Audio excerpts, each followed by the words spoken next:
Fala pessoal, que bom estar com vocês aqui mais uma vez no nosso canal, Professor Ulisses. Pessoal, se inscreve aí, dá um like. No vídeo de hoje eu queria trazer uma reflexão voltada para a prática da execução penal.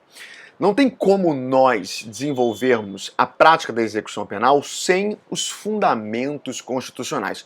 Em verdade, não dá para você transitar na prática do direito penal, na prática criminal, sem as balizas constitucionais. Eu costumo dizer o seguinte, seja dando uma aula na graduação, na pós-graduação, nos diversos cursos espalhados por esse país, que a Constituição é a Bíblia do advogado. Neste sentido, nós precisamos compreendê-la, nós precisamos entendê-la, porque a verdade para a prática da advocacia criminal encontra-se justamente nas balizas constitucionais. Então faz-se necessário que nós entendamos de maneira bem profunda as garantias constitucionais, os direitos fundamentais, tudo aquilo voltado para a Constituição, porque é exatamente essa baliza, esse fundamento que vai se tornar crucial para a defesa dos direitos do seu paciente. Então, quando nós pensamos em execução penal, nós temos que ter claramente em nossa mente, para a prática da execução penal, os fundamentos constitucionais,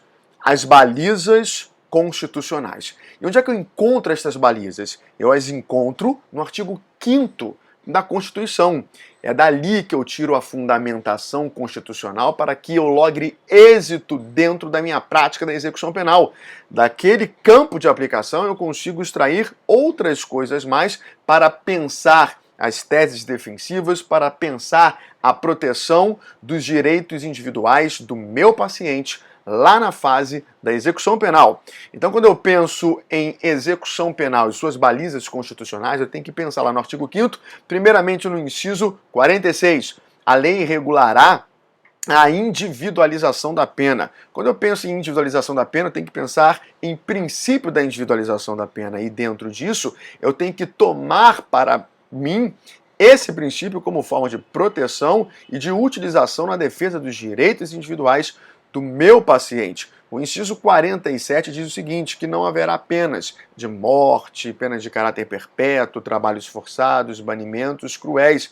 É claro que isso é uma coisa óbvia que nós aprendemos desde os bancos da graduação, mas eu não quero que você leia isso e preste atenção nisso que eu estou te falando dentro de uma literalidade. Pelo contrário, eu quero que você trace insights para que você possa desenvolver teses defensivas e você possa lutar, pugnar pelos direitos e garantias do seu paciente na fase da execução penal.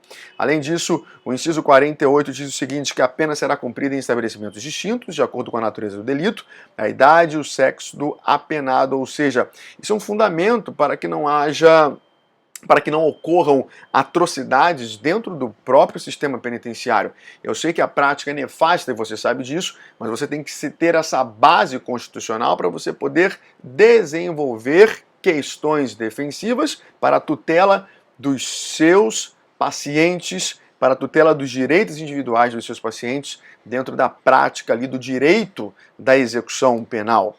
Além disso, o inciso 49 diz o seguinte, que é assegurado aos presos o respeito à integridade física e moral, por que não pensarmos aí também no princípio da dignidade da pessoa humana, ou seja, não importa o crime, não importa a natureza do delito, existe o princípio da dignidade da pessoa humana. E você, como defensor da justiça, como um advogado criminalista, precisa pugnar por isso dentro da prática do direito da execução penal. E por fim, o outro inciso que também fundamenta essa baliza constitucional para a prática da execução penal é justamente o inciso 50. As presidiárias serão asseguradas condições para que possam permanecer com seus filhos durante o período da amamentação. Ou seja, esses são os incisos do artigo 5º que fundamentam constitucionalmente a prática da execução penal, do direito da execução penal.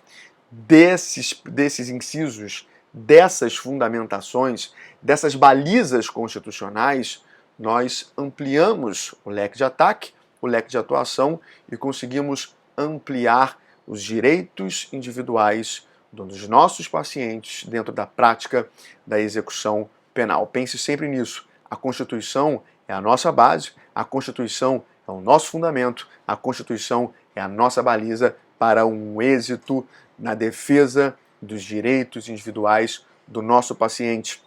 Aqui no caso estou falando do direito da execução penal, mas isso serve para toda persecução crimes. Fique com Deus, beijo grande, espero que você tenha gostado desse vídeo e avante sempre!